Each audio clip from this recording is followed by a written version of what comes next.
Hello everybody, thank you for tuning in for our interview with Sue Devaney, who of course plays the fabulous Debbie Webster on Coronation Street. Now we recorded this recently at a Corrie press day. It's a really fun chat. Unfortunately, like some of the other interviews we did there, the sound quality isn't quite as good as we would want it to be. But I hope you love it anyway.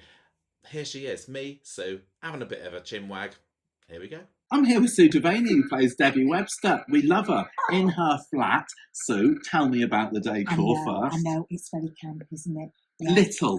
Yeah. She loves it. She wanted, I think it's everything she's ever wanted. And because she's obviously said to Ronnie, look, I'm just going to have feathers, bright colours, things from all over the world, gold cat, just, everything I've ever wanted, yeah, and that's what she's got. Yeah. And Ronnie said, "All right then, yeah." He's got his record player though, and his and his drinks cabinet, so he's happy. Yeah. So I want to know this picture. What's the story behind that? That's absolutely brilliant. It's brilliant. I think she went to like a cartoon artist out in Turkey, and she said, "Oh, do a picture of me with blowing bubble gum," and he said, "Smile, I'll take your picture," and then that's it, and then he's. I hope you get to keep that at the end. I've got a backstory for everything in this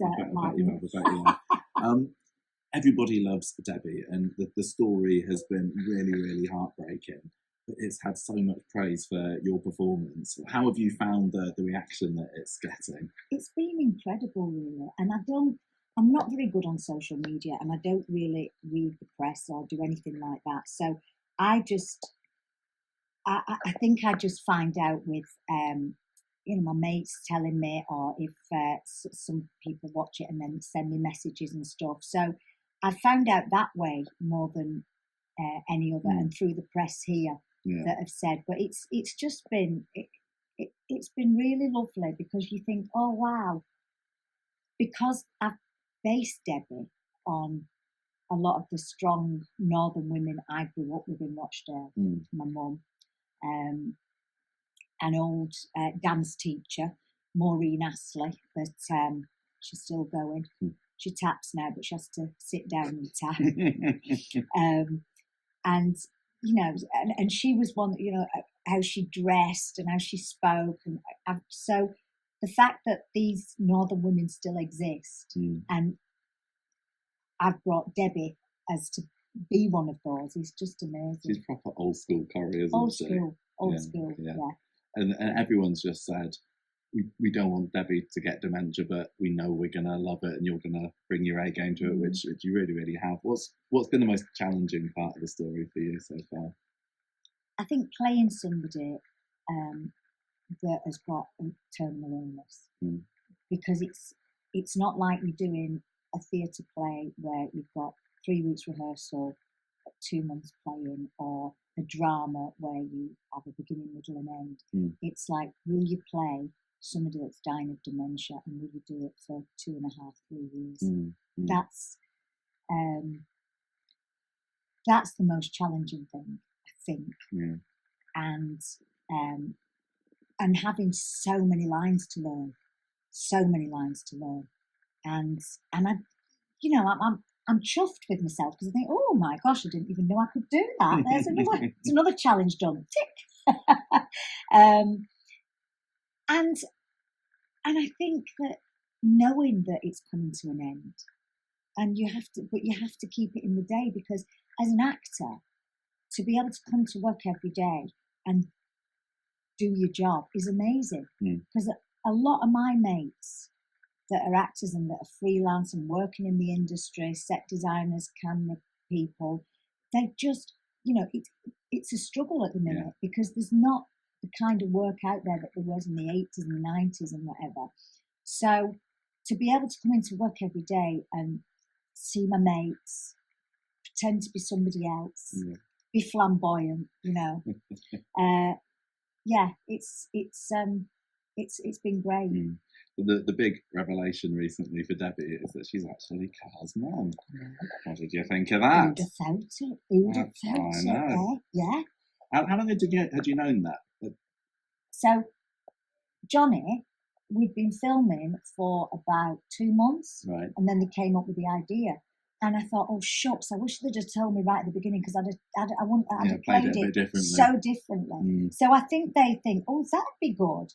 You know, the writers and the producers will say, oh, no, that's a brilliant idea, which had to kind of change the way I thought about things, because I'd always seen Debbie without a child. Yeah. I'd always seen Debbie as a very strong woman, getting to a certain age. She's now got a terminal illness and she hasn't had any children. Well, so you have to get your head around the fact that she had a child when she was young, and, you know, a dad brought Carl up, she went off. So in her head, she's probably thought, oh, yeah, of course, Carl's my son. And am I going to announce that before I pass away, or are we just going to keep that a secret? Yeah. And it's amazing, you know, because, you know, like sometimes you get a story and you think, that's far-fetched. But then, you know, I'm doing my shopping and somebody will come up to me. That happened to my friend, you know. Yeah, she had a child very young. Yeah, her family brought him up, and didn't see him for years, you know. And I'm thinking, well, it does happen. It does happen. And Corrie has made it work, and it then brought into the whole Debbie's going to take the rap for him with the crash and money, money, money. Here you go. I think she's realised that she can't keep making excuses up for him. She can't keep making excuses up for him, can she? But she loves him. And you can't help but love him. You know, when I look at him, when I look in his eyes, and I mean, I'm talking about Johnny now, not Carl. I can't help but love him. He's a wrong in that Carl. He is a wrong, but, you know, Tell me about the wedding, Sue, because that was great. Being able to go on location, filming in the lovely hotel, pretty special. We loved that, yeah.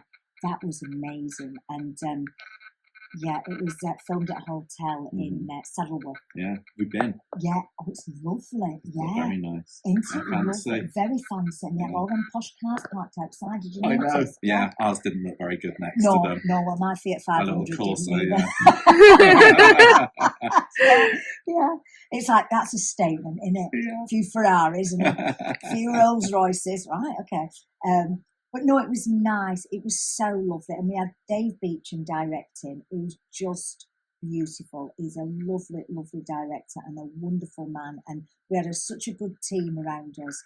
And it was lovely, because I feel like we could be we're on location, look at us, you know, and it's like old style filming, isn't it? Yeah. No, it was great. It was really good. You got a chance to do a bit of singing as you walked walked down? Got a bit of singing with my choir. Did they check that you were okay with that, or were you like, let me sing as I walk? Whose idea was that? I don't know. I think it was Dave's, actually, because he said, right, you're singing this song, and then I thought, singing and walking and acting at the same time, all three things. How am I going to do this? But when we had a laugh when we were rehearsing, because it was an actual Dementia choir, you know. And we were all like, between takes, we were having sing-alongs, and I was singing all the old songs and stuff. And anyway, when we started singing, they all knew the song, and I said, what's the words? I'll have to start again. I said, look at me not knowing the words. You're all prepared.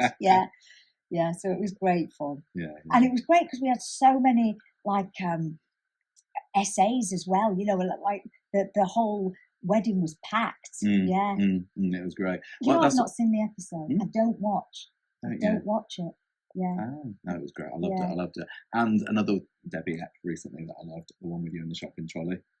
Oh, that was brilliant. With my girlfriends. Yeah. Usual suspects against the wall. Love working with those gang of women. Yeah. Honestly, those gang of actors are just the best. And of course, like Jane Hazelgrove, I've known her since we were 14. We was grew she up together. In Corrie at the same time you were? Because she was she was in afterwards. Okay. Yeah, I'd left and she came into it, but she was another character. Yeah, she played someone else that one. Yeah, and then there's Sally Devaney, which is just gorgeous to work with. Jodie, fantastic. So you've got these like gang of women now. Well, it's good that they're going to be around you, because we're going to start to see Debbie's decline even more. We saw some very sad scenes this week, and it's good that they're going to be there, and Ronnie to support you, and Carl. Well, maybe Carl, who knows? Kevin, hopefully Abby as well, and Kevin, and How and are you Leanne, you know, and Ryan. She's got Mm. really good, strong mates, hasn't she? How are you feeling about the prospect of filming those scenes where Debbie is going to decline and not get better? Okay, that is. I think that's going to be really emotional. Do you? Yes. I've got. She's a lovely woman. She's a dementia specialist at Rochdale Hospice, and I chat with her quite a bit, and we talk about, you know, end of life care, and I want the audience to see Debbie have a nice death, because there is such a thing. And I know when my mum was terminally ill, she was in the hospice to begin with, and we brought her home and we put her favourite music on. We made sure, you know, she had all the favourite things around her. It was just beautiful. Now, I think when you're still compos mentis, you have to say what you want for that to happen. I mean, we just knew my mum. We knew, and we had, because my mum had 2 people looking after her when we couldn't. Well, just to give us some, because I was living there, and we put a thing at the side of her bed, because when she couldn't speak, all the things that my mum was into, that she liked, her personality, and I think that is, we should make the end just as good as the beginning. You know, when you come into the world and everybody, oh, look at you, baby. And I think the end should be, okay, you've had a lovely life, and this is how. Like my mum once, and I really want this scene in. My mum was brilliant, because we were all sat round a bed miserable, and she opened her eyes and she went, oh, you'll have to leave this room. You're all looking, you're making me poorly with your miserableness. You're all looking so miserable. So we thought, we can't be miserable again. No. So we're all there with bright colours, you know, singing her favourite songs. Yeah, I think that's what it needs to be for Debbie. When my mum was in the hospice, every now and then she started speaking French out of nowhere. Did she really? Yeah. And most people, I speak French, but most of the people in the room are like, what on earth is she talking about? What's she going on about? We need a bit of that for Debbie as well, I think. It's going to be definitely. totally tragic, but I'm sure Corrie will make it work. Yeah. But before that death, we have got the Murder Week in Corrie that's going out very soon. How are you feeling about that, about getting involved in that? It's a whodunit. I know. It's a whodunit. I know. It's a bit, do you know? No, I don't know. I have no idea. I haven't either. I love it. Yeah. And there's a big wedding, isn't there? We've got the Carla and Lisa wedding, and a big murder. There's a murder going on. So lots of fun stuff to come. Oh, it's all fun. Good, it's all fun. Thank you, Sue. It's been lovely chatting with you. Always is. Thank you very much. Thank you. Yeah.